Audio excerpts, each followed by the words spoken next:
Salary देता है, मुझे अच्छा पढ़ाना है, अगर उसको यू में रख लेते हैं, अपने दरमियान में रखते हैं, तो हर एक की सोच डेवलप हो जाती है, हर एक की सोच अच्छी हो जाती है। इन चारों से ताल्लुकात आपको बहाल रखना बहुत जरूरी है।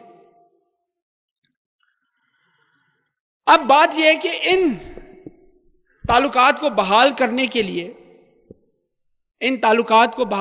लिए, आपको क्या करना पड़ेगा? अपने फ्यूचर को सिक्योर करने के लिए क्या करना पड़ेगा? अपने फ्यूचर के बारे में सोचने के लिए क्या करना पड़ेगा?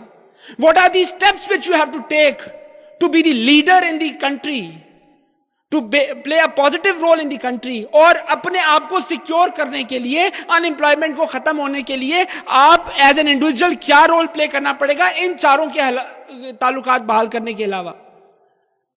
उसमें से पहला, डू योर सॉट एनालिसिस। सबसे बड़ा जो इंपॉर्टेंट चीज है, ये आप लोग पढ़ते हैं बल्कि अपनी एमबीए की किताबों में और हर जगह पे, लेकिन क्या कभी हमने इन राइटिंग सॉट एनालिसिस किया? क्या हमने आइडेंटिफाई किया कि कौन सी ऐसी सलाहियत है जो हमें पिछले 14 साल से मिली है? क्या हमारी कोई कम्युनिकेशन स्किल्स है जिसको हम इस्तेमाल कर सकते हैं? क्या हमारी कोई टाइपिंग स्किल्स है जिसको हम लोग इस्तेमाल कर सकते हैं? क्या हमारी कोई राइटिंग स्किल है जिसको हम इस्तेमाल कर सकते हैं? इस स्ट्रेंथ के ऊपर कभी हम लोगों ने फोकस नहीं किया, और यही वजह है कि मुझे जब भी इंटरव्यू करता हूं मैं, तो मुझे जवाब आगे से अजीबोगरीब सा मिलता है। अगर मैं ये भी पूछता हूं ना कि आपकी स्ट्रेंथ क्या है, जी मैं बहुत ऑनेस्ट आदमी हूं। ठीक है जी, आप बिल्कुल ऑनेस्ट हैं, ठीक है, आपकी स्ट्रेंथ है, that could be your strength. फिर दोबारा सवाल करते हैं, जी आपकी कोई ऐसी काबिलियत जिसको हम इस्तेमाल कर सके? जी मैं बहुत नेक आदमी हूं। अच्छा जी, आप नेक भी हैं, ऑनेस्ट भी हैं, मैं सच्चा आदमी हूं। इसके अलावा कोई आगे से जवाब क्या मिलता है फिर? जी मैं बहुत कमिटेड आदमी हूं, जी मोटिवेटेड आदमी हूं, ये मेरी स्ट्रेंथ है। क्या इस स्ट्रेंथ का मुझे कंपनी की साइड पे अगर मैं बैठा हूं तो मुझे फायदा होगा? मुझे तो सिर्फ इतना जरूर होगा कि मैं ये सोचूंगा, यार शायद मेरे जो एम्प्लॉयज हैं वो डीमोटिवेटेड है, कमिटेड भी नहीं है और मेरे से झूठ भी बोलते हैं, सारों को निकाल देता हूं, इसको रख लेता हूं।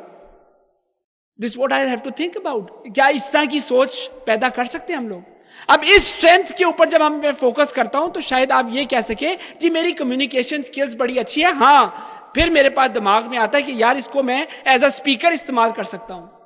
अगर वो कहता है, अगर वो शख्स कहता है कि अगर मुझे मेरी टाइपिंग स्किल बड़ी अच्छी है, मैं शायद डाटा एंट्री में उसको लगा सकता हूं। हम लोगों को अपने अंदर झांक के एवेलुएट करना बहुत जरूरी है। आप लोग भी देखें, अपने अंदर देखें कि वो कौन सी ऐसी सलाहियत है, आपकी स्पीकिंग स्किल्स हैं, कम्युनिकेशन स्किल्स हैं, शायद आप एफएम रेडियो भी आप ज्वाइन कर सकते हैं, ऐसी कौन सी बात है? शर्त क्या है कि वो सलाहियत को देखना पड़ेगा जो आपने डेवलप की अपनी एजुकेशन पीरियड के दरमियान। लेकिन अफसोस इस बात का है कि इस सलाहियत को देखने को हम लोग तैयार नहीं है। अगर आपको इस सलाहियत के बारे में पता चल जाता है तो प्लीज दूसरे को जरूर बताएं जब भी आपको मौका मिले, नंबर एक। दूसरी चीज वीकनेसेस हैं। अगर आज भी मैं अपना सॉट एनालिसिस अभी भी करता हूं, अभी भी चल रहा होता है सॉट एनालिसिस, हर मोड पे चल रहा होता है, ये नहीं कि एक दफा किया छोड़ दिया सॉट एनालिसिस खत्म हो गया। हमें आइडेंटिफाई करना है कि हमारी वीकनेसेस क्या हैं। We need to identify our weaknesses, और इस वीकनेसेस को ओवरकम करना टारगेट गोल्स ऑब्जेक्टिव सेट करके, that is very very important. हम लोग जब तक के इस वीकनेस को टारगेट गोल्स ऑब्जेक्टिव्स बना के ओवरकम नहीं करेंगे, हम लोग कभी भी एक कामयाब इंसान नहीं बन सकते। और आज हम लोगों का अनफॉर्चुनेटली अगर हम लोग पीछे जा ही जाते हैं, वो इसी वजह से जाते हैं क्योंकि हम लोग वीकनेसेस को, ना अपनी वीकनेसेस तो हमें नजर नहीं आती, दूसरों की जरूर खामियां नजर आती हैं और वीकनेसेस नजर आती हैं। वो ऐसा है, ये ऐसा है, वो ऐसा है, ये ऐसा है। डू योर सॉट एनालिसिस इन डिटेल और in writing, that is important. अक्सर जुबानी कलामी करते हैं हम लोग अनफॉर्चुनेटली सॉट एनालिसिस को। आज आप लोग इस चीज का ऐहद करें कि जब यहां से जाते हैं, जाके जरूर आइडेंटिफाई करें कौन सी ऐसी चीज थी जिसको हमें आगे लेके चलना है। यह एनालिसिस होना आपका बहुत जरूरी है। और फिर वीकनेसेस देखते हुए स्ट्रेंथ को आइडेंटिफाई करें कि कौन सी ऐसी स्ट्रेंथ है जिसको हमें ओवरकम करना है।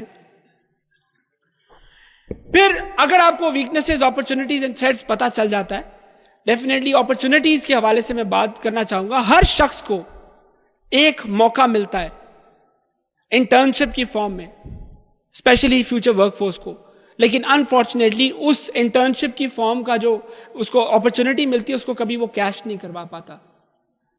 उसके अंदर ये नहीं सोच पाता कि ये एक ऐसा मौका है जिसके अंदर मैं ट्रैक पे भी चढ़ सकता हूं, मुझे पता चलेगा प्रोफेशनल नॉलेज क्या है, मुझे पता चलेगा मैंने किस ट्रैक पे चलना है, मेरा इंटरेस्ट किसकी तरफ है। ये वो मौका मिलता है उसको जिसको हम लोग कैश फिर नहीं करवा पाते अनफॉर्चुनेटली।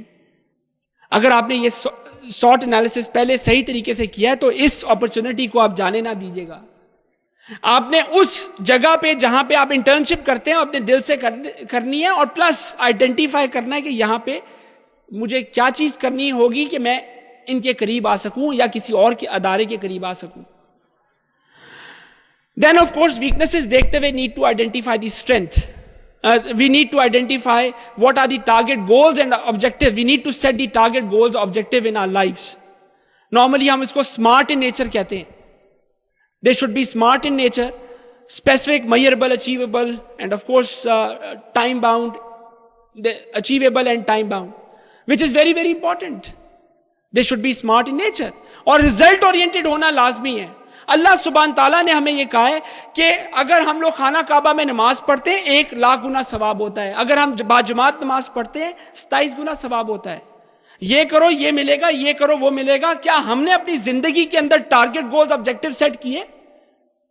अल्लाह ने तो हमें दिया कि ये करो ये मिलेगा, ये करो ये मिलेगा, लेकिन क्या हमने अपनी जिंदगी के अंदर क्या ऐसे टारगेट गोल ऑब्जेक्टिव सेट किए कि हम कुछ अच्छा कर सके?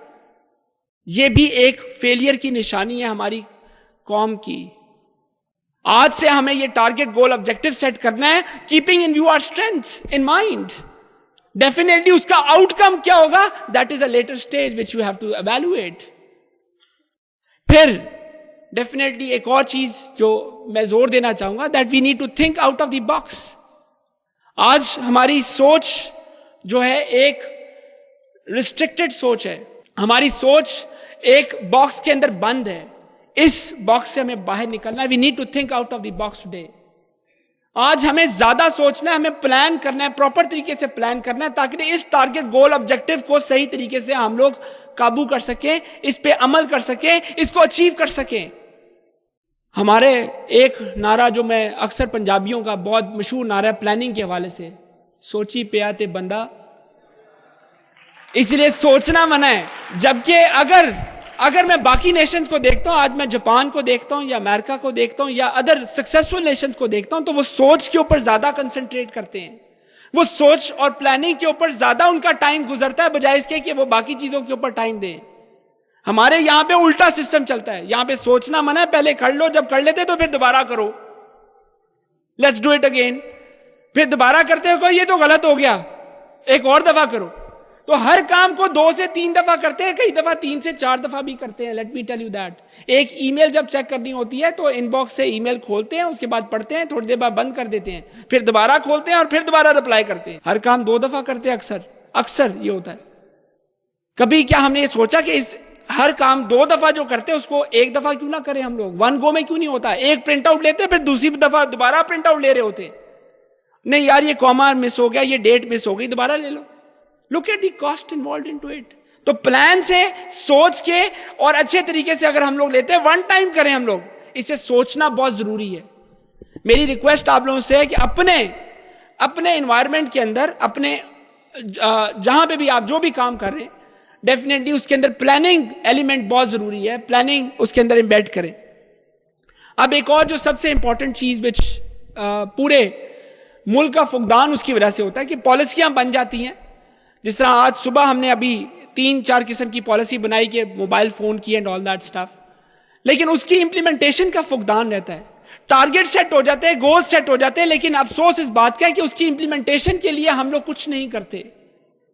आज हमें उसकी इंप्लीमेंटेशन के ऊपर बात करनी है, उसकी एक्शन स्टेज के ऊपर बात करनी है। हमें यह सोचना है कि हम उसी वक्त कामयाब होंगे जब हम इसको इंप्लीमेंट करेंगे, इसके मुताबिक चलेंगे। अफसोस इस बात का है कि गोरा अगर कामयाब है, आज हम लोग नाकाम हो जाते हैं इसी वजह से कि गोरा वॉक दी टॉक की बात करता है, जो कहता है वो चलता है, उसके ऊपर चल के दिखाता है वो। हम लोग बातें तो करते हैं, लेकिन जब चलने की बारी आती है तो सबसे पहले हम ही भागते हैं। सो आज जो भी आप अपने लिए अपने अपने स्ट्रेंथ के मुताबिक जो भी टारगेट गोल्स ऑब्जेक्टिव सेट करेंगे उसको इंप्लीमेंट करें, उस टाइम बाउंड करें उसे।